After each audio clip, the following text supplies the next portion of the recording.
Audio still good, right?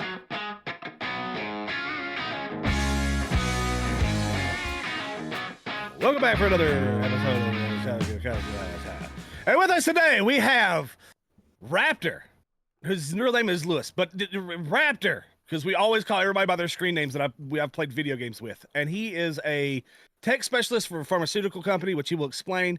But he plays into our first topic of the day, which is going to be talking about AI a bit.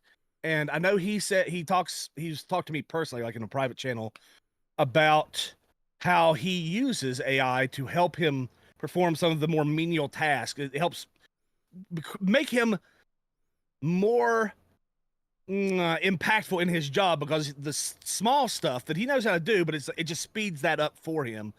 But how far does that become too much of a thing where it starts to replace you? But anyway, Raptor, tell us a little something about yourself, man. Hey guys, thanks for having me today. So yeah, as you guys know me, Raptor.exe. I am a VDI tech support specialist. I work for a pharmaceutical company. Been doing work in IT for the past, 18 years, I would say. I started at a very young age. Yeah, AI is a very useful tool. I personally use AI mostly for efficiency. A lot of the little things that take up my time because of my role, I do global support for all of our users. And most of our users are usually like medical writers, regulatory people. Some of them are what's called biostats, that where they look at numbers and how drugs work and all the statistics behind it. I don't want to get too deep into it because it can get very confusing, somewhat even above my head. That it's beyond my comprehension. But essentially, how I use AI, and because of the high demand and rush of my job, I use AI specifically for, let's say, emails. I'm in the middle a lot of times with tasks, right? And I could be working with between 5 to 6 people at the same time. And I need to reply back to emails, including my boss, directors, executives. So a lot of times when you're in that heat of the moment where you're pressured, right? And you need to come up with an email. A lot of times this happened where I had to send a reply to one of my directors because they want status or report on something. Um, so we use AI, and it's actually in-house AI, that uses the Chat GPT model. And I will write something really quick, and I would say, please make this. I'm trying to think.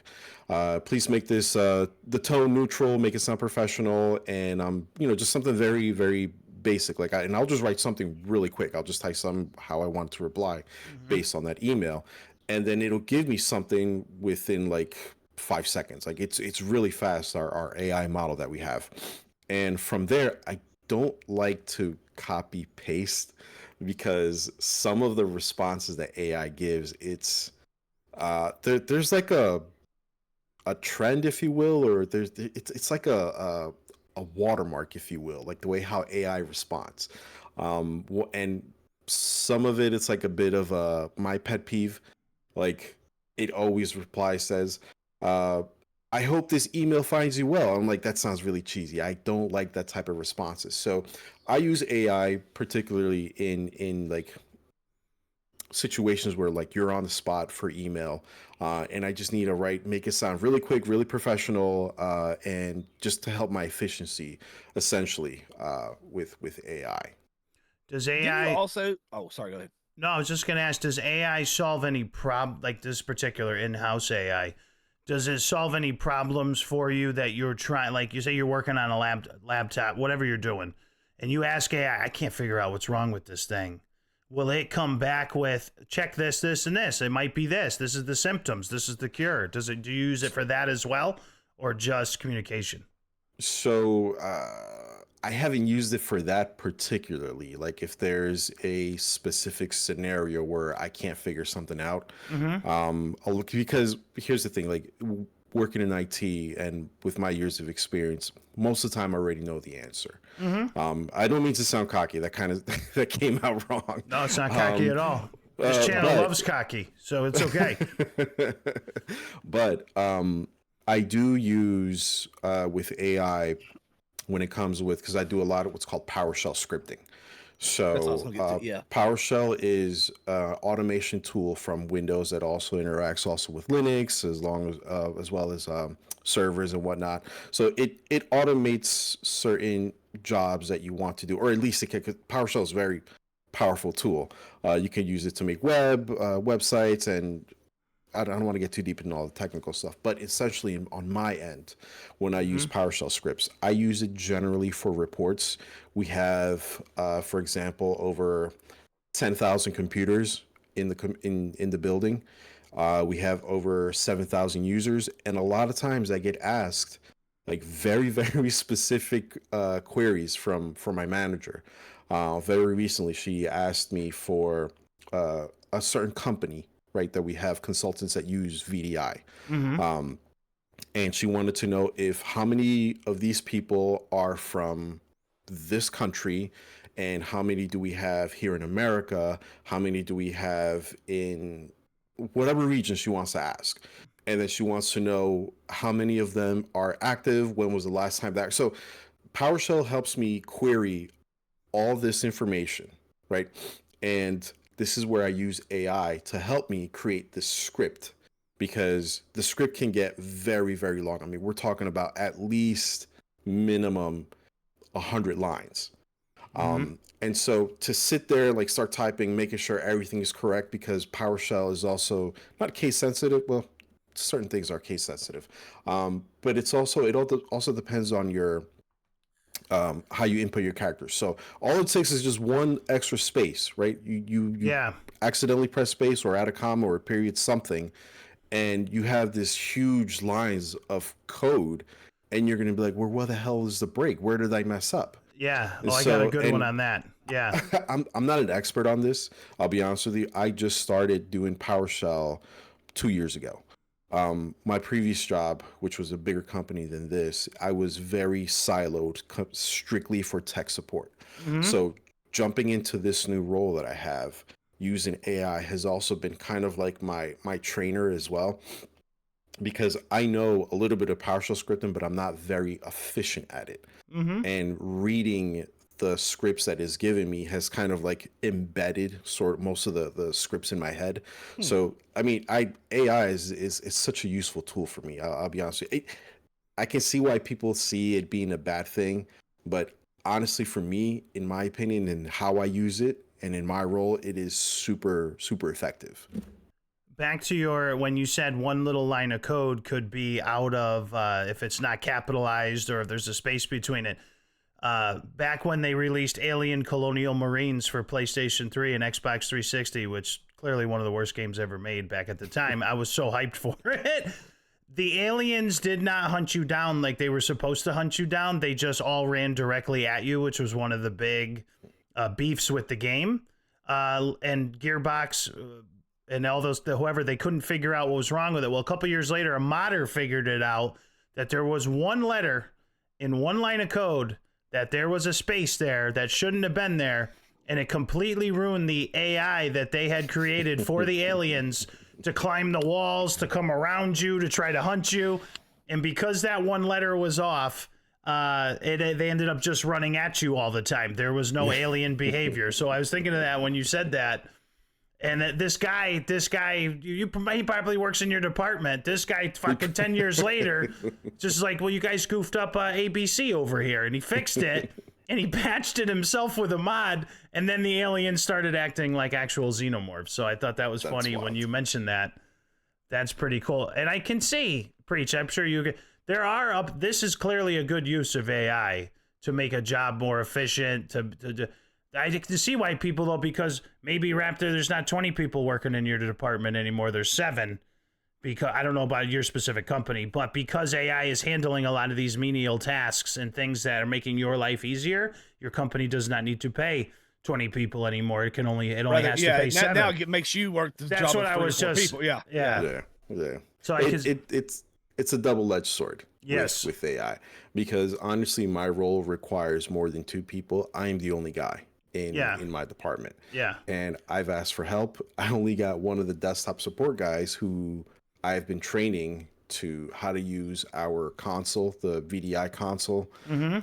Some of the basic stuff like for example, I mean, there's certain things that AI can't do. I mean, I can probably run a script, but there still are limitations with what AI can do. For example, I can't tell it to install a software that needs for the what's called VDI, Omnisa Horizon VMware Client, which is kind of like an emulator for a virtual machine, right? AI is not going to do that. Can I create a script to do it? Yes, but how efficient is it that it can automate and automatically download the latest version software and make sure, amongst other things. Yeah. Yeah. So there's as of now, it is a very useful tool. But it's not 100% perfect. Like there's little Yeah. things that I wish it can do, and that's one of the nuances that I wish there was a better tool from AI that can help me install the latest version of the software that I just mentioned. And a Yeah. lot of times, like these, for example, I don't spend too much time on this because I have much more pressing matters between what is desktop support help desk and my role as the engineering in VDI. And one of them is make sure the client is up to date. I'm like, okay, well, I don't need to spend 20, 30 minutes or however long, because it also depends on the other end's network, where they need to download a software, go to the website. And a lot of times, here's the other thing, a lot of times they're not in the region. They're in India or somewhere in Asia, sometimes Russia. And it's just, if I were to spend time doing a remote session, it can, what could be here 5 minutes to download and install can easily take over 2 hours over there for Yeah. them. So I don't, there's only so much that AI can do, in my opinion. It can do a lot, but it doesn't do 100% of It's not there everything that yet. we need it to. It's not. Well, I yet. think that's where I was. I don't think most people complain about where AI is right now. It's about what they imagine or what they're told from people who are trying to develop AI. It will be able to do in the future, and in the near future. In fact, not like Jetsons type future, but like which technically was supposed to be now, I think. But where they thought, oh, in 50 years we'll be flying. It was like they're like in 4 or 5 years we will have developed AI up enough that then it will be able to, install the software and write its own. It will be the one writing scripts. It'll go, it analyzes. And so that's why I think people get worried. It's not like now, oh, yeah, it drives my car for me and it doesn't run over little babies. That's great. Yay, AI.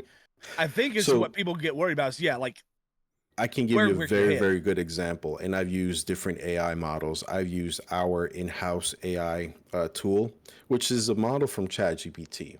I have my own ChatGPT account that I've used. I've used Grok, and there's one called Perplexity, I think it was. I've used these different models of AI specifically to do something specific for my job role. And one of the things that we were doing that I was trying to help out another group, desktop engineering group, with every year we'll give out laptops, old models that we have. Like they're usually like 5+ years old laptops. So what we've done, what my job was to, collect as many laptops that I had. Recently, I think between my wife, like I even asked her for help because there was too much of them. I was given 100 used laptops. So I gave my wife a little bit of training on how to physically clean the laptop. We can do that, but how to reinstall Windows, right, from a USB. Now, the specific method that they wanted these laptops to be set up, I needed to create a script. There was a script already made, but it wasn't, I don't blame the engineer, him working on this, because I know he was pressed, but his script for installing Windows with drivers for this specific model was kind of ass. and the issue that we kept getting, or they kept getting a lot, was Windows has a feature where it expires after 45 days by default. So he never included that option where the password will never expire, amongst other things. And what I was trying to do to be more efficient and to not find a solution where these people internal employees, when they get the donation laptop, they're not going to call us back and ask for help, because once it's Oh, at their God. hands, it That'd is be a nightmare. technically, it is a nightmare, because once it's at their Yeah. hands, that's it, it's done. We have nothing to do with it. Yeah. But they will come back and they will ask for help, and it's like, oh, God. And we're talking about like hundreds of laptops that will donate. So imagine, so on top of the regular shit that we have to do, we have users calling us back for Yeah. donate a laptop. So, and I'm sorry, I tend to go aside. My script that I created, AI wasn't doing it properly. Where I wanted to install specific drivers for a specific model, have Windows install all of the updates as it's installing Windows, to install the latest updates at the same time, and password so it'll never expire, amongst other things. So I had AI, and I used these 4 different models that I mentioned earlier to not have them, or to have these specific criteria met, to avoid all this manual labor, and it wasn't doing it. It was not doing it. I was spending at least 16 hours every other day on trying to get this damn script to work, and to look at the script and comparing them what it was doing. It was always messing something up on a line, or adding an extra character in the script, Yeah. where it comes to a point where it's like, okay, this is what I know. This is where I know where the break is. It's a pain in the ass, because I'm reading all of these huge lines. But it's not perfect. It's not perfect. So yeah, I'm sorry. That had happened with me with Grok. This is the one I use generally when I need to use AI. I just use Grok because I have X Premium or whatever too, so I get like access to all that. But I was in the process of buying the house that we talked about earlier, and I had to figure out how to get through my credit report and pay off certain things to get my debt to income ratio at a certain spot and all this stuff. And I personally was looking at it going, well, how can I get to where the mortgage guy needs me to be with spending the least amount of money to clean this up, to do this, to do that? And I was trying to do it. So finally I said, you know what, fuck it. Let me see what Grok does. Let me see. So I typed in, I told Grok what I was doing. And Grok said, here's my total debt. Here's the accounts. A, B, I did like A equals this, B equals this, C equals this.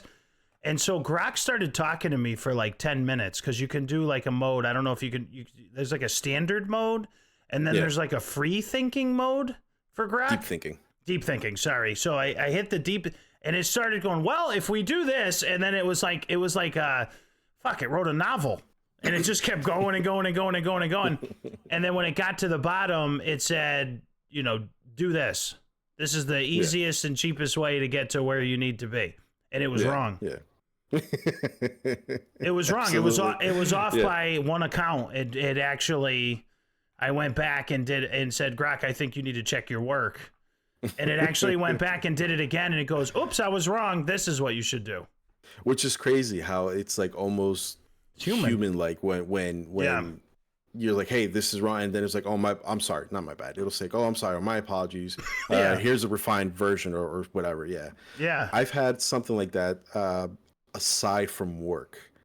I was trying to remember, and I can't believe I forgot it again. I've been through so much trying to remember this damn song. Yeah. It was from the early 2000s. I was really into rock, techno, all that kind of genres of music. And there was one specific song that I was trying to remember that I kept playing over and over and over again. I couldn't remember the tune. All I had was just a slight remembrance of what the album cover looked like. Yeah. And I used Grok on this just to test it out. And it even from albums, I'm like, holy shit, I completely forgot about this song. I remember this song. Yeah. And I was just giving her like brief descriptions that were similar, because I guess like albums back in the 2000s had like a very similar design. When we bought CDs. Yeah, exactly. Back when we used to buy CDs. Yeah. Or good old even days. further back when we would buy tapes. Yeah, man, cassette tapes. Our audience, our audience probably knows what cassette tapes are, so we're okay to talk about those. I hope so. VHS is making a comeback. VHSs. It'll come back. It's an incoming trend. It all comes back. Like records 5-10 years ago, everybody was back into records. Records have the best sound. My son, my 16-year-old son, he has a couple records, and I actually had to buy. And I was surprised I was actually able to find a record player. Yeah. In Walmart. Yeah.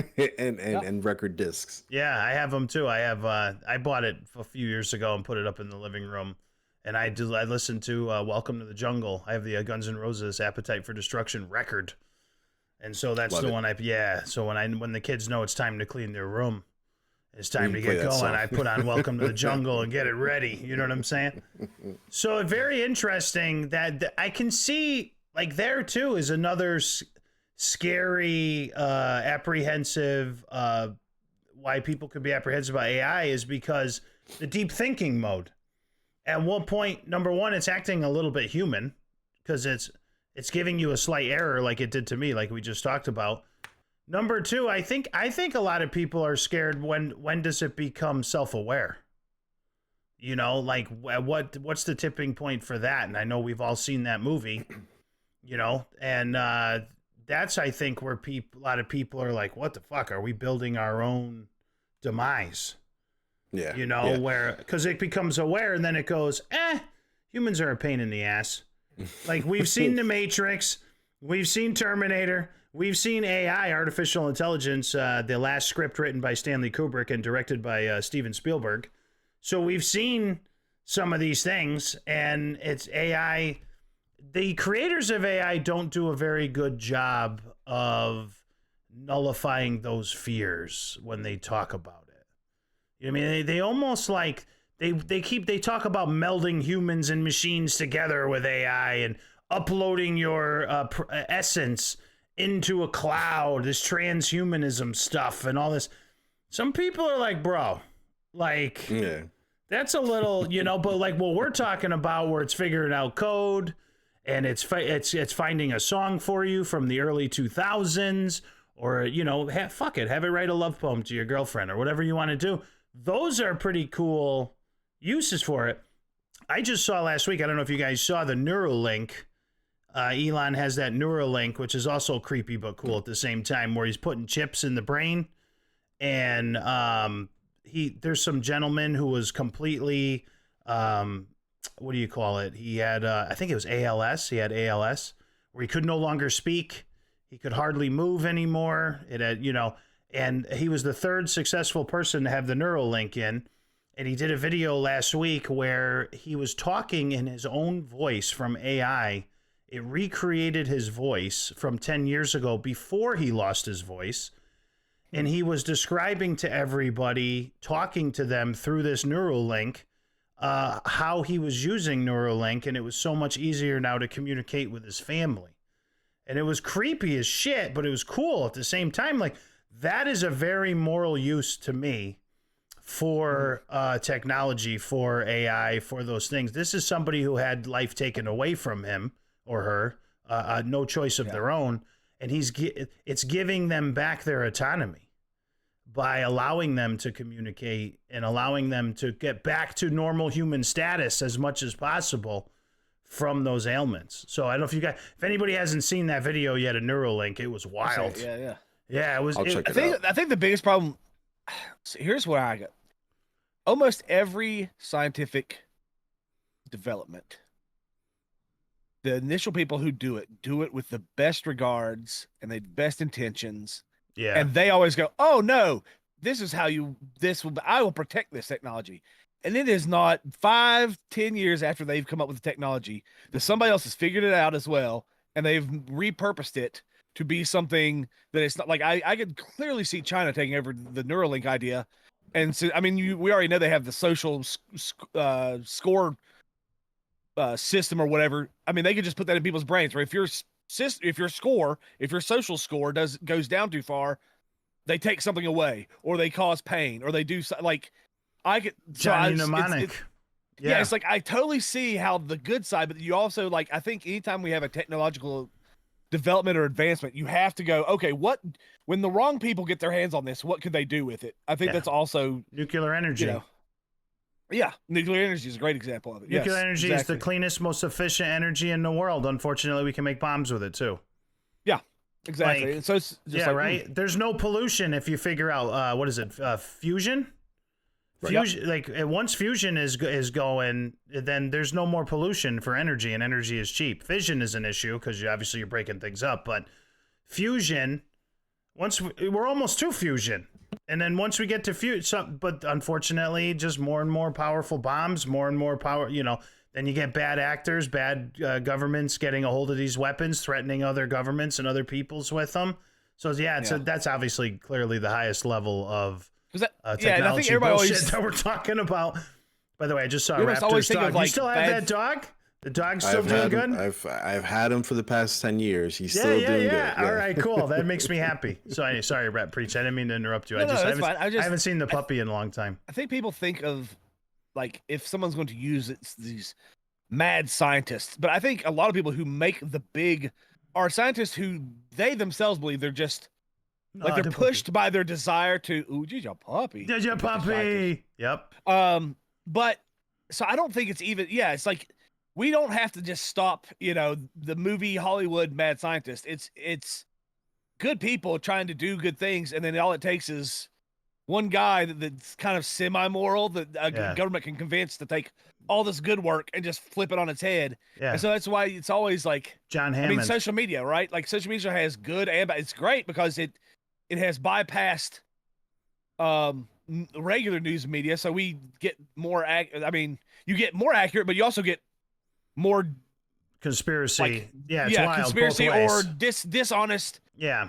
People. Oh, here's a thing I found online, and then it just runs, and 100,000 people share this link to something that is complete made up nonsense, right? Yeah. So it's like you always have it's almost like the yin and yang of every improvement that we make as humanity. Yeah. Every time we go up a step, it's like, how much are we losing in this process too? We may be gaining a lot, but how do we? It's a yin and negate yang, the dude. losses? Yeah. Yeah. There's nefarious actors all over the place, so you have to, and some of them don't know they're nefarious. I mean, the road to hell was paved with good intentions, right? I think, that's exactly it. I'm sure there's a lot of people in the offices at Microsoft that thought it was not nefarious to raise their prices on all their old shit. I was going to make a joke when he said his company was giving out 5-year-old laptops. I said, well, if Microsoft would have charged them an extra $100 for it. Raptor, did you hear this about Microsoft making the business decision to raise the prices on all their consoles and games and equipment? So I know you guys mentioned that a little bit earlier this podcast. I did a quick search on it. I actually used AI as well to help me about the news, why they did it. What a tie-in. Love this guy. Disappointed in you. No, it's great. Skynet's coming for you first. Yeah. Skynet's coming for me first. I'm going to be the first victim. I'm going to be like, it's great, guys. Yeah. I'm going to convince you guys to join me. Yeah, that's great. So what do you see there? What did AI give you for this whole Microsoft debacle? So I just asked for it really quickly just to give me a basic points on why Xbox increased prices for their old tech.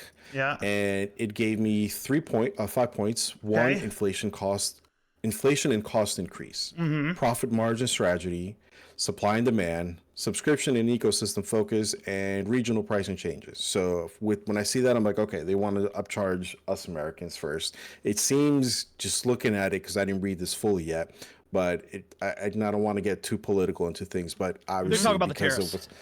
Tariffs. It's an excuse because they also changed the price. They changed the price of the digital items, which have zero or impacted zero. Like it's the a digital scapegoat. games. Yeah, it's a scapegoat. They just saw it as an excuse to upcharge. So where is Xbox built? Where do they build those systems? Well, they get most places get their chips. Yeah, their parts from not anymore. China. Taiwan. Okay. I think is a big one. Yeah, so it's like they have to import it, and then they may put it together here. But see, that's cool that AI gave that to you, by the way, because now I don't have to look it up because now you have it on your screen in front of you. So great job, because I was going to look up the prices and have them here. But to me, it's insane to have 5-year-old systems raise the price so dramatically on them, by the way. The Xbox Series X now costs, I think, $20 or $30 more than the PlayStation 5 Pro, which is a mid-generation, more powerful upgrade from the Xbox Series X. On top of that, out of all of them, Sony, I hope Sony doesn't go this route. I hope Sony finally finishes everybody off by not going this route. But Sony, like it's more powerful. And then Xbox doesn't have any games. Like they're still working on coming out with. It's great that they released Oblivion. We all love Oblivion. It's unbelievable. It's one of the best games ever. But it's fucking 20 years old. Number one. It's definitely worth the $50. So it makes it look like the $80 games they're trying to charge us for now are absolute shit. And like it's 5 years old. If Xbox is going to raise the price on a system, why wouldn't you wait a year and raise the price on the newest system coming out, like Sony tried with us with PS3? We all remember that when they tried to. I think that's why. I think they want people to already get their anger out over a system they know is not going to sell. They know that this life cycle. It's more or less. They're tossing away way less money by getting people angry now and getting used to the higher prices. So that when the new system comes out, they're like, oh, well, this is just according to our already established pricing system. Yeah. These new systems will be $200, $300, $400 more, whatever. And people are like, oh, that makes more sense. I think, but also I do agree with, I think you said this before we went live. Mm-hmm. You said that they're kind of almost trying to kill off their console. Yeah, they don't want to do it anymore. They want you just to plug your controller into your TV and stream it from them on Game Pass. Yeah, that's what they want to do it in the way where who wouldn't look at Steam and go, "I want to make the billions of dollars with almost no risk." No upfront costs. I don't have to pay for basically a gaming computer. Hold on, hey guys, look what I discovered. What did you discover? A muscle? Oh yeah, no, this hole in my shirt that I didn't realize was there. But. We're not on OnlyFans. We're on YouTube. Yeah. Calm it down. So, but I kind of get, at least from a business perspective, I get why Microsoft looked at that and goes, "Oh, you mean we can make all the money from selling games, which is kind of the reason you make your console, right? The console, they always took a loss on their console because it got you in their ecosystem to where they could sell you games, and then, so now they're just like, well, maybe we can get the game sales, but not have to. I mean." I don't agree with it, but I get, like, I can understand their intent. By the way, I'm sick, and that's why I keep going to use the bathroom because I've been drinking water. And so I apologize, but I've not been feeling well, so the podcast must go on. Yes, continue. It will always go on. We're okay. I think it's a bad call. I think it's a bad call from I think Nintendo. I don't even think Nintendo opened the door. I think Rockstar did. I think Rockstar opened the door last year when they were developing Grand Theft Auto 6, and they floated it out there as a test to see, can we charge $100 for Grand Theft Auto 6? So once they did that, Nintendo, and all companies do this, by the way, Walmart and Target, everybody thinks Walmart and Target are so different. They're not fucking different. Mm-mm. Like, they will go to some of the same suppliers. How much are you charging for a coffee table? All right, they're charging $60 for a coffee table. We're going to charge $58.99 or $62. Like, these companies kind of all were like UPS and FedEx. One raises prices, the other one says, fuck it. They raise prices, we're raising prices. Yeah, absolutely. So, they just follow the trend. Yes. So, but I don't think correct me if you think I'm wrong, Raptor, but I don't think the video game industry over the past 5 years as a whole has not earned the goodwill to raise prices like this. The AAA titles have been absolute, for the most part. There's been a few good ones, but AAA themselves has been trash. Live service, too much live service, too much. And the big games that went off over the past 5 years have been the AA titles, the smaller studios, make more with less. Yeah, like they just like the big studios I don't think have earned the goodwill to do these price increases. Even Sony. And Sony, I was gonna say I've seen that online. Even Sony and Sony's PlayStation 5 as a whole, PlayStation 4 was fucking amazing. The games that dropped on PS4 and PS3, to be fair, but they had to recover. But PS4 their fucking first-party studios were just clocking it. PS2, they had a good run for a while.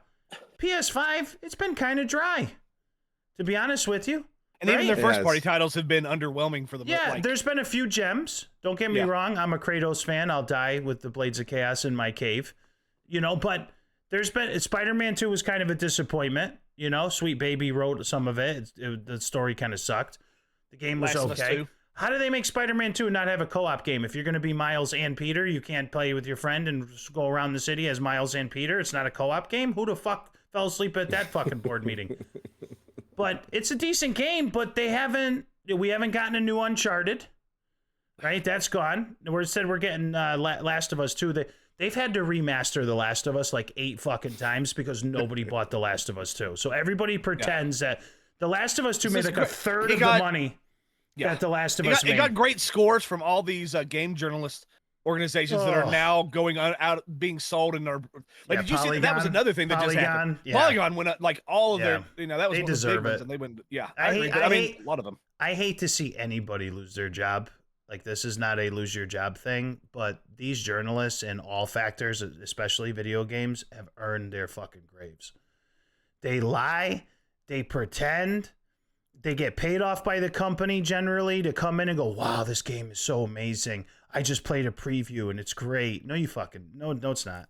So they don't want to lose access to EA, or they don't want to lose access to Bethesda. So they you know what I mean? It's like a weird symbiotic Venom style relationship with these companies and these journalists.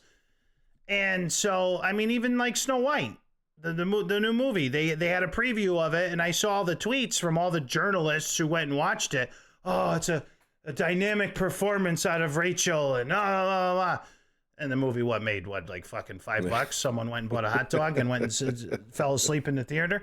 So I think Sony would be smart because Sony already raised the price on their consoles about 6 months ago overseas a little bit. They weren't as dramatic as what just happened, but they raised them already.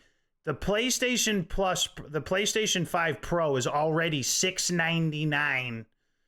It stopped me from buying it like 6 times already because I'm like, well, I might as well just get a new PC. $699, fuck. That's like, and because I don't know if it's worth it, because these games aren't like, they're just like, okay, well, this game is now. There's no game where they're like, this is the game for PlayStation Pro. This is the one you got to play. They're just like, oh, this has a PlayStation Pro mode. You get 120 frames per second in 1080p. What the fuck? Like fake frames, AI frames. That's what you're getting. Yeah, you're getting the RTX action, which is fine.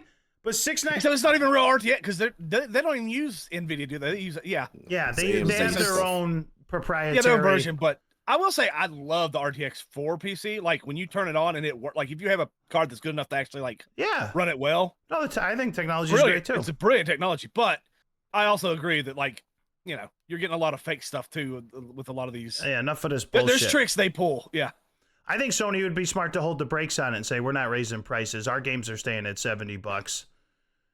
And buy our shit. It would be smart. It would be smart if they want to stay competitive and still be on top to not follow that trend that Xbox is doing. Yeah, take the side of the consumer right now. Take the side. All your sins will be forgiven of all the bullshit you did to us over the past 5 years, right? Just take the side of the consumer. One of these companies, because I tell you what, if Sony, Microsoft, and Nintendo don't take the side of the consumer, that's one of the beautiful things about the free market. Someone else is gonna. Someone will. Yeah. Like these AA title people, like I don't know, Raptor, if you played the new was it Expedition 33, the new game that's everybody's going crazy over, AA title, right? Yeah. Like 30 people. 30 people made the whole game. Yeah. Helldivers back last year was a small studio. Sony gave them a little push, but that was a small studio, right? So I think they would be smart to hold the line on their. Obviously, they can't control EA and Activision and some of these other guys when they come in and say Call of Duty is going to be $80. Like maybe I don't know. They have no marketing. They have a negotiating power, but maybe those third-party titles are going to be stuck at higher prices. But they can come in with a new God of War for $69.99. Yep. I don't know if you guys were old enough back in the day. ESPN NFL 2K5. Was stamped. All the 2K games were $20. I don't know if you guys remember that. Yep. I remember that. Yeah. And they went after EA so hard. And by the way, on the record, it's a better game too. Better game. Yep. To this day, I still say ESPN NFL 2K5 is the best football simulator. Nope, I agree. And immediately EA panicked and overpaid the NFL and locked it down for the next year. Remember that? And that's why the Madden's the same game it was 8 years ago. Yeah, with the same fucking stadiums. Yeah, it still says Madden 18 when you're playing Madden 25 on the stadiums. What was it? I was at Walmart the other day and I saw, I think it was Madden 24. 24. $18. It was still. Yeah. $18. 18 Well, bucks. No, 24. 18 bucks. Yeah. 18 bucks. They 20 had it on the clearance section. Yeah, 24. That's the little unlocked games where like they put them just in like the who cares if people steal them. Right. But the locked good ones, you have to go get the associate to get it for you. Yep, Yeah. that's the one. That's where exactly where I saw them. So Yep. it's next to Need for Speed. Yeah, it's right there. Yeah. Yeah, I think Microsoft is making it's clearly I think it's a blunder because I was actually going to go buy another Xbox for this house. I only have 2. I needed another one. So I was going to get like another S for another room because I'm trying to get it in the house where I don't have to move systems all over the place to do the show, right? So I am judging you. That's okay. You can. That's all right. I judge me too. I love me. So, but I want to make sure there's like a PlayStation in the living room, an Xbox in the bedroom, like for me, because I don't want to carry this shit all over the house and have the PlayStation, Xbox, and PC down here for what I do. It stopped me the other day from doing it. Number one, I went right to Best Buy when I read the article just to see what was happening. All the Xboxes were sold out. So, all over the country. Well, that was the point I made earlier, right? So It's I don't know when they raise the price, like if it's going into effect soon, but everything at Best Buy, as of when I looked at it a couple days ago, every Xbox was gone. Well, that's why I think Xbox felt confident in doing it was because when Nintendo announced that all their stuff was going up in price, it sold out like less than 24 hours. Every single major retailer sold the new Switch 2. Completely sold out. All the new games that were overpriced, completely sold out. So they're like, if people are still going to buy it, we're going to keep. Yeah, and I think Nintendo has always been good at under-delivering their quantity of product to make it look like it's sold out too. Like we all remember, like they'll only release so many systems at a time, and then like Nvidia does this with us all the time with their paper launches and all that bullshit that they do. So they'll come out with the 5070. They'll announce it 6 months before it comes out. They'll let you take pre-orders on it or whatever's going on with it. Then nobody get their hands on it for a year because they only make 20,000 of them. Yeah. Or you know what I mean? So I think they all play those games too a little bit. But I think everybody went in and bought the Xbox Series S as fast as they could for $299. Because it's going up hype because the other thing is that a lot of people, there are people out there in a niche where they like to buy retro games. I, for one, am one of them. I'm pretty sure you are one of them based on those arcades that are behind you. I love arcade, So it's also an opportunity which is also an ongoing problem that will never happen. And probably different topics, scalpers. Oh, yeah. They do that with the cards, I bet you that's exactly what's going to happen. The scalpers are buying them right now. Yeah, absolutely. Because they can resell them on eBay for $20 or they could $20 less than what Xbox just charged, like goofed it up to. So they can make $80 a piece on each of these. They buy 50 of them. They quickly come in and make a couple grand. Yeah, I agree with you. I think that's part of the problem. That's a good point. I also think there's a little bit of collusion on the. I don't think these organizations like Sony, Xbox, Nintendo, they're not as separate as we would like. I think a lot of their like competition is. It's marketing. Contrived. I think they talk a lot. Hey, what are we doing? You know, I think there's a lot of that going on. So I don't know that Uniparty. Yeah, I don't know that Sony would completely. I mean, they may be able to do something with it, but I don't know if they would completely like destroy their relationship by By the way, we're keeping our prices exactly the same. Well, they did that. Wait, they did do that a few years ago when E3 still existed. Boy, was it a different world 10 years ago. But remember, we all used to watch E3 like it was the Super Bowl. We'd all get together and watch. Fun. They have big kids today all don't the know lights and effects and everything. Yeah, they'd announce that they'd have a surprise, so you didn't know the new Kratos game was coming, or you didn't know the new Halo was about to drop. But anyway, Sony did this about 10, 12 years ago, maybe a little bit longer, when PS4 and Xbox One were first coming out. Xbox tried this DRS bullshit where you were not allowed to use used games. I do remember that. Remember this? And so they were like, well, you can use used game, but you got to pay a fee or whatever. And so Sony came out on their E3, which I think was like the next day, and they filmed this video where they're like, hey, Steve, what's up, Bill? You want to borrow this video game?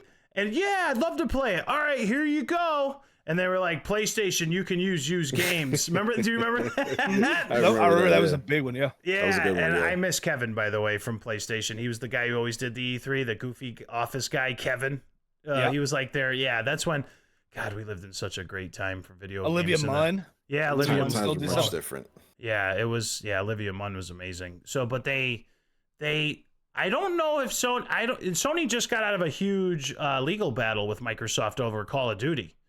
That monopoly legal battle with them. I don't know if Oh. that's over. Remember that, or how that I ended up remember shaking that. out? Yes. So I don't know how friendly or unfriendly they are. To be fair, I just hope. I hate to say this because I'm also the Sony fanboy bitch of the show, but I hope that they take a stand and be superheroes for the consumer here. Oh, you like Sony too? We're both I love Sony bitches. Okay, yeah, good. Yeah. Preach always busts my balls a little bit because I'm like I like them all equally. I don't. know, you hate them all equally. I trust them like I do the government. That's what I'm not. I get you. I get it. I'm not. Yeah. I just hope they take a consumer stand and say we're staying where we are. We're good because Sony clearly outperforms and has outsold Xbox by insane numbers. With even with the PS5, which has not delivered the gaming software that we all kind of dreamed. It's still far above. It's not even close how many Xboxes or PlayStation 5s are being sold right now. sold. So I'm hoping they hold the line and say, "No, we're successful. We're doing great. We're staying where we are." And then you know what? So I don't know if Japan is really on the tariff short list, if you know what I'm saying. Yeah, I feel there's still a market. They're like friendly. So I don't know if this issue is really with the Japanese. This is more with probably the Chinese. I'm wondering if Microsoft told Sony, we're going to let you have the console market because there's still a huge market. They might have. They don't want to deal with PCs. There's people who just want to sit down, push a button, game comes on, right? Yeah. And so they're like, Me. so we will we'll increase the price of our thing, and we're going to start shifting our business model over to a subscription or over to a digital model, kind of a Steam-esque model. And you guys, you get to keep you're the console people now. I mean, we'll have a console, but you know, I wonder if there wasn't something kind of under like a backdoor deal, like hey, cut us in it. Hey, we'll kill this off, but cut us in an extra 5% on the games we sell over there, or something. Or start putting some of your games out on Xbox when you do on PC a year later, right? Like, because almost every Sony exclusive now comes out about a year later on PC, right? And I know Xbox has started putting their console exclusives on Sony. You can buy, they're going to start putting like Halo and a lot of stuff like that over on Sony. Yeah. So I'm wondering if there isn't something there where they're like, okay, we're all going to have a different part to play in the gaming. Yeah. You know. So to us, it go might ahead. look like a game of chess between the three companies, but behind the scenes, someone's cheating.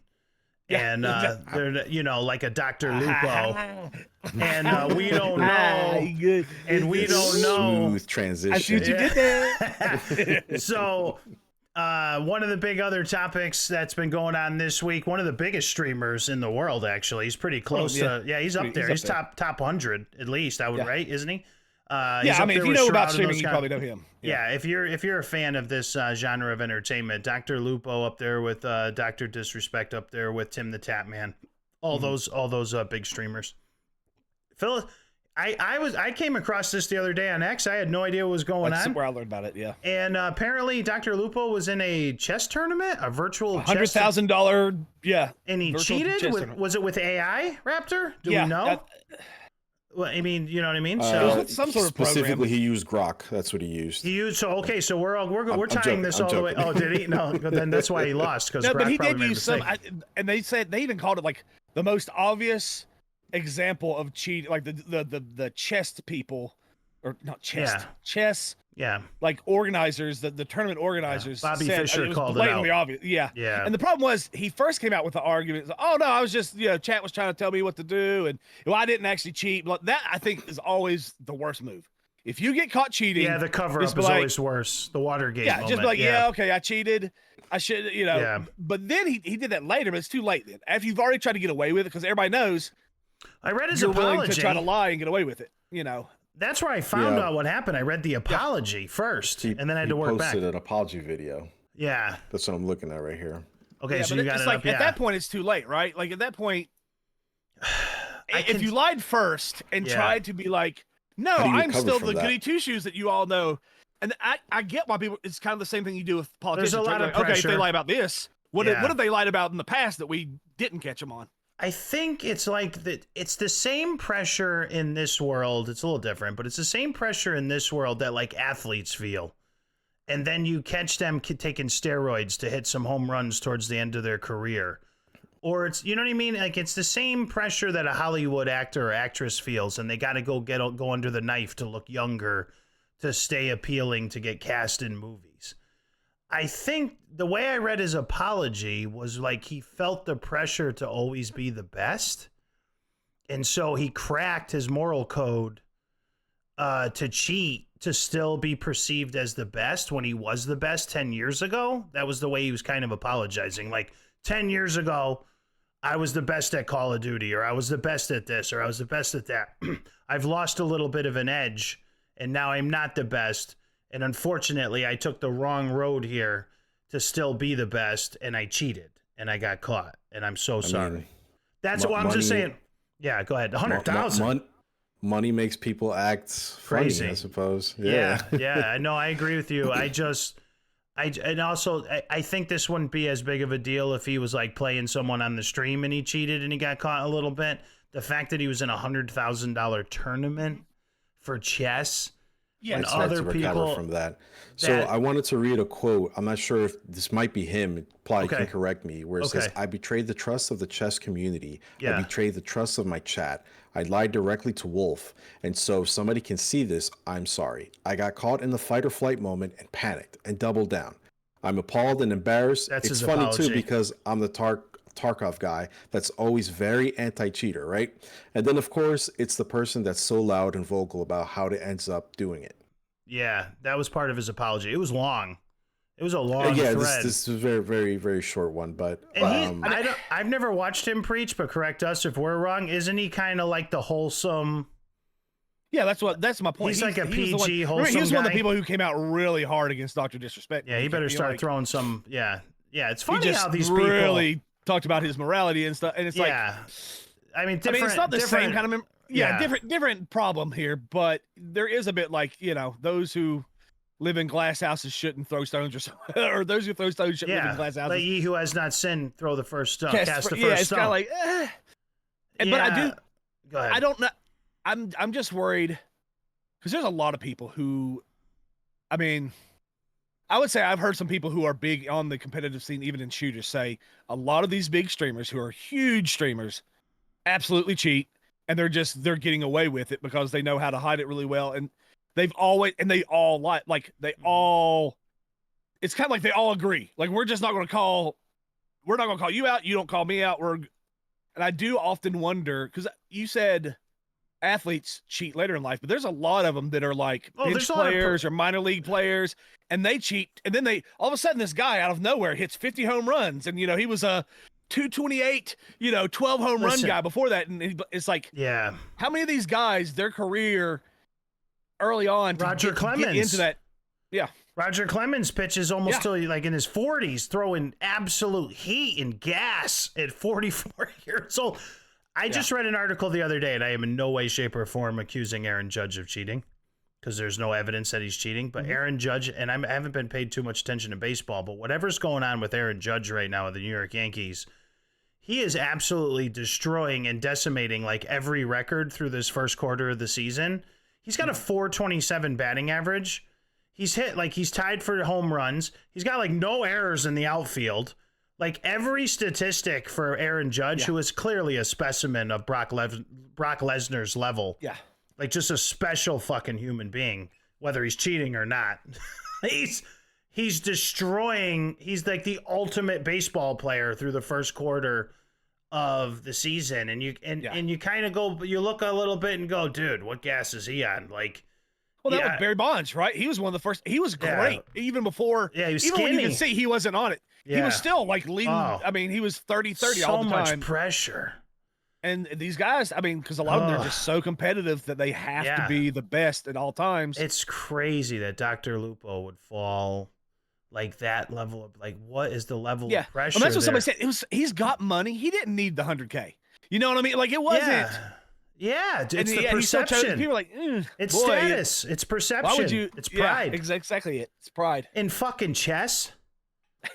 Like, you know what I mean? Like, Of No all offense things, to dude. yeah, just like an online chess tournament. Like, give me a fucking break. Like, dude, nobody would have thought any different of you if you lost the chess tournament. Yeah, yeah. You weren't known as the chess guy anyway. He was always a first-person shooter guy. That's so what it's I like, mean. Like, dude, we realize that if you're playing in a chess tournament, the smartest people in the fucking world are. IBM is playing in the chess tournament. We want to tie this back to AI. Remember back in the day when IBM created that first AI fucking giant computer thing that beat the world's best chess player when we were all kids? Yeah. And then the chess player came back and beat IBM. Then IBM learned and came back and beat him again. So well, what's the guy who's the best, the most known chess player? What is his name? why do I always feel like Bobby Fischer? Wasn't that a fucking movie? He's like that was the guy who did it the first time. But the one who's come out, who's now like top of the it's him and some. It's got to be Asian a guy Russian from America. guy. Oh, okay. Yeah. I was gonna say it's got to be a ski. Someone with a ski Yeah, at the end of their name. What is his name? I should probably look Chesky. it. But anyway, It's he was Chesky. saying, someone asked him, like, do you think you could beat an AI now? And he said, oh, absolutely not. I would get destroyed because AI has That's gotten to scary. the point Yeah, that's scary too. to where, like, he's like, no, there's no point in me playing AI because it would just decimate me. It's to the point now no human can process all the chess moves fast enough and quick enough to keep up with. What was the name of IBM's computer that beat the chess guy? Do you guys remember? It was like it was like one of the first AIs. By the way, it's Magnus Carlsen is the guy I was talking about. Magnus Carlsen, ski. And then the other one I was talking about was the Asian guy from America is Hikaru Nakamura. Those are the two that are like 1A and 1B. But anyway, Magnus is the one that's like, there's no way. Let me look it up. I'll look up the IBM computer. IBM computer IBM chess. chess computer. Yeah. It'll tell you. That's pretty wild. Deep Blue? Deep Blue. Yes, good call. Yeah, and that was one of the first AIs, I'm assuming. 1997. No, Yeah. I think AI came in maybe earlier than Even that. I would dare to say like maybe like the 1950s. Oh, the maybe even government? earlier. Yeah, maybe even earlier. Like, But I mean, it was very rudimentary, but yes. Yes. of course, yeah. Yeah. It's kind of like when we say, oh, there's the first computer and it was like tubes and shit in like Yeah. 40s Well, and stuff. Yeah. So we should probably say Deep Blue was one of the first famous AIs, one of the first recognizable That people really AI recognize, style yeah. programs. I don't think video games get off the hook here because I think AI has taken such leaps and bounds for what it can do now because of the gaming industry. Because the game designers are constantly trying to create AI for the NPCs to attack you, to think, to take cover, to do these things that They want we to have play as much like a human as possible. Yeah. Yeah, so I think a lot of the advancements that we're all talking about now actually come from the gaming industry. And I think those attract some of the best engineers, some of the best programmers in the world. Go where the money is. Well, I mean, the writers are a different story, preach. But Actually, I would say even think the actual programmers now are being filtered on the same. Like that's why this one Claire, they were all former Ubisoft and Square Enix employees that got let off because they didn't meet a certain DEI or whatever standard. Yeah, DEI program. And so they went and they're like, all right, we'll go make a game that's better than because you're hiring all these people who don't know what they're doing. And they're trying to use AI to program. We actually know how to go in and do it from a core level, and we'll make a better game. And the guys from The Witcher are doing that too. The guys from The Witcher 3 who were let go because of creative differences. Yep. They got that new open world vampire game coming out that's kind of The Witcher. Mm-hmm. But yeah, so I forgot Skinwalkers or Nightwalkers or Skin or Day. I don't fucking know. But I saw the trailer. It looked pretty good. But Witcher. That's what I'm saying. Where Xbox doesn't necessarily, these gaming companies better watch out. They raise the prices like this. This is one of the fields where Raptor and I could get together on a Sunday, have a coffee, and we put together a game, and we could start a studio, and we could do some damage. Absolutely. Like this is not a closed knit.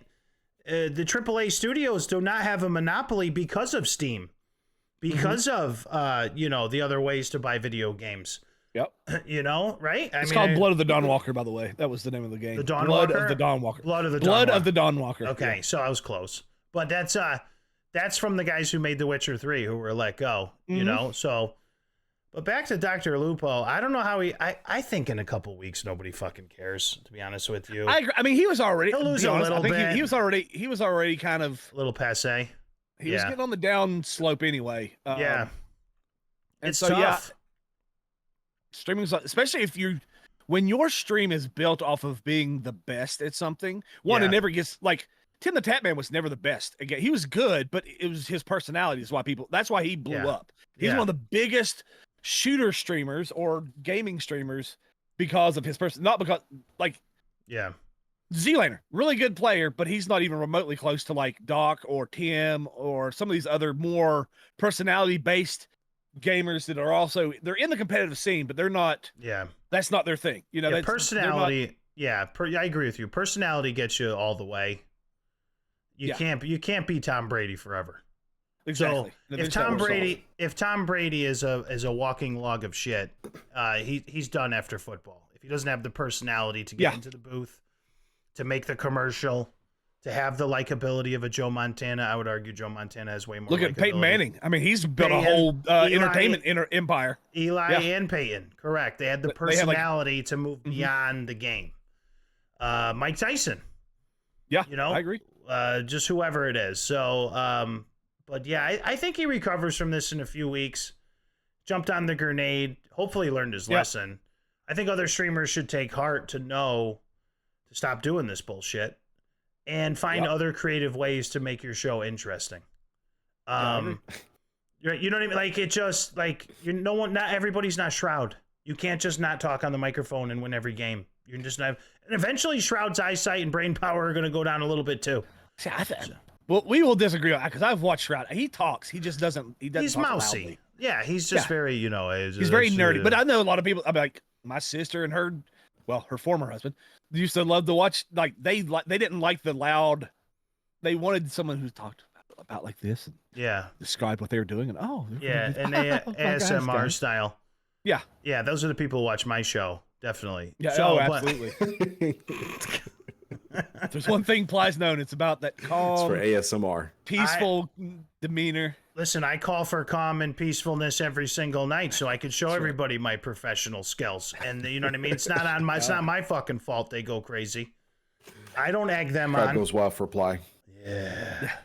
But yeah, poor Dr. Lupo, but he kind of dug his own grave there. It Yeah, seems you like get what every you week get. there's Yeah. it's especially in that fucking chess Made a tournament. bad decision. He deserves a bit blowback, and I do think it'll probably take him down maybe a notch. I think there'll be enough people who just go, "There's other streamers out there I can watch." Yeah. I'm upset now, and then they won't come because I mean there is something to if you take a big like streamers talk about this all the time. If you took like a really big break from streaming, even if you were still constant, your numbers would drop, and they don't always bounce back up to where they were because it's just the way Too much competition. streaming is, Yeah. social media is. It's fast. like It's fast yes. paced. How much are you in the forefront of people's minds? If you're not constantly there, they just move on to whatever the next flashy lights and loud sounds are, and they're there. So it's Yeah. it's a high competition industry. Yeah, no, I know. It is. We've been that's how we all met in this high competition industry. I mean, Absolutely. Yep. I met Raptor back on Facebook. Hey, I saw him Facebook playing gaming. That's how we met. Resident Evil, I think it was, when I Yeah, first came yeah, into your Resident Evil. stream. Yep, And yep. it was amazing to see him there. So, It was the same thing with you. I saw you were playing Resident Evil. I think the guy's name was. Is it okay if I could drop names? Yeah. Snow. oh, Snow. Yeah. Snow Gaming. Yeah, that's how I met Excuse you, me. and then I met Boy, Preacher that's a whole that nother way. story, isn't it? then happened that's to that's Snow how I in that also met community, Preacher because man? you guys That were playing. You guys were playing some kind of co-op. It was a It co-op. was game. gosh, it was Fall Guys. Fall Guys. Ply's Yes. favorite game ever. I hate Which that actually was fucking perfect for Ply because it was just pure chaos, and we could pick on him, and the whole "don't touch me" came in, and that's where I would try to touch him, and he would, you Yeah. know, game. Don't touch me, the bro. whole shtick came Yeah. from that. It was good for you. Didn't like it, but it was good. It was. I Good hated content. that game. Yeah, no, I don't. I listen. My feelings absolutely do not matter when the show is live. I don't care if I love the game. I don't care if I hate the game. I don't care. All I care about is the audience having a good time. That's all I You know care who I about. miss? You know who I miss? Who's that? Grandma Babushka. All right, she's fucking retired. She's She died? Did she die? No, I put her in a nursing home. I don't ever want to come back here, preacher. I don't want to do this again. Yeah, remember when we did the old person game, Time to Die or whatever it was, and preach. Yes. I was Grandma Babushka, and it was like we were old people leaving the senior home, and yeah, those were the good old days, man. Those were the good times. That was back like early times when you preach. And was I still streaming? I don't know if maybe I like just kind of derailed out of the stream, the whole streaming thing. You were with us. You didn't. Yeah, you streamed for. You didn't. I would say you had. I streamed for about like. No, I streamed for about a year. I had a pretty good following. Yeah. I was getting a lot of traction as well. You loved Resident Evil. I was big on Resident Evil. Yeah, that was your thing, man. That was like you were the Resident Evil guy. Yeah. I used to play that Peruvian juice. No, go ahead. Sorry. I was just saying why he was popular. That's all. Yeah. Well, he had the voice for it too. So that's true. He does have a voice for it. Ladies. Yeah, no, I do remember. By the way, you were talking about. Yeah, I remember Grandma Babushka and that whole. I used to play video games. Yeah, back then too. So that was fun. Now yeah, I just yell at back people for that's 2 right. hours Back a when you night. played video games on stream. That's right. There's sometimes like when Doom comes out here in a couple of weeks, I don't. You're gonna play games. I'm warning chat right now. You can all go fuck yourselves. I'm playing that game because Doom is my favorite franchise of all time. You guys will not stop me. You don't have the balls to take me on when I'm playing Doom. All right, so Doom. I'm just I look forward for you not getting any sleep because your first hour and a half to 2 hours will still be them messing with you, and eventually you'll want to play it. So you'll just stay up. You'll stay up till midnight or later every night. I've been waiting 5 years for this. Back about 4 or 5 years ago, I went to PAX East in Boston. My first PAX East when we were still all on Facebook Gaming, and I went to the Bethesda after party at the bar across the street from the convention center. And they set up the entire bar as hell. And you got in as a streamer, and they gave you 1 free drink and a free appetizer, and you got to play the first level of Doom Eternal. They had like 30 computers set up along the wall, and you took your turn, and you went through, and then you could sit out and socialize, when you were done. It was one of the biggest, most orgasmic moments in my life. And I'm telling you right now, this chat is not going to stop me from having more orgasms on May 15th. I believe it. I think you'll have all the orgasms on stream. I'm going to have a life-size Doom guy in this fucking studio. Like, you know what I mean? Like, he knows I will. Preach is like, yeah, he will. No, he will. Yeah, no, he's a psycho. I fully expect that. Doom is my fucking daddy. That's the only one I call it. Like, Doom guy. Fucking love him. Yeah. Anyway, no, Doom is... This Doom, by the way, is supposed to be very different from the other ones. Big open worlds. Not less. It looks like a medieval vibe to it. Yeah, it's like it's different. Yeah, a lot slower. Like you can actually speed it up, but it's the standard pace of it is going to be slower. I'm so glad they got rid of all that verticality bullshit and that they got rid of the platforming from Doom Eternal, because that was the only thing I hated about Doom Eternal was I'm not playing Mario Brothers. I'm playing Doom. I do not want to jump on a platform and then jump through a little fire thing that's moving and all. They got rid of all that. So Doom is just a Sherman tank. That's what he is now, and he just walks forward and destroys everything with all his different weapons and all his different melee attacks and everything. So I'm super excited for it.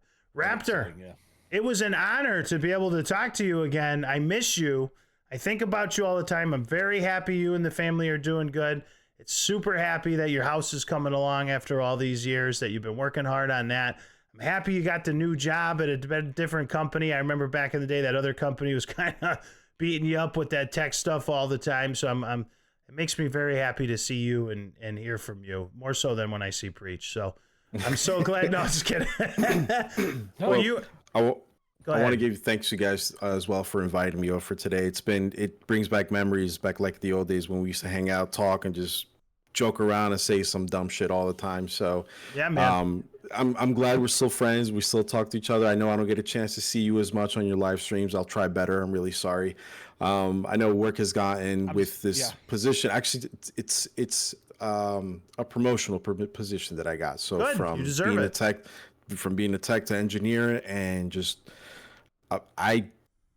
I'm learning as I go on the job. I'll be honest with you. Yeah. So my time has been taken up a lot with work, but I'm glad I get a chance to speak with you, Preacher, as well.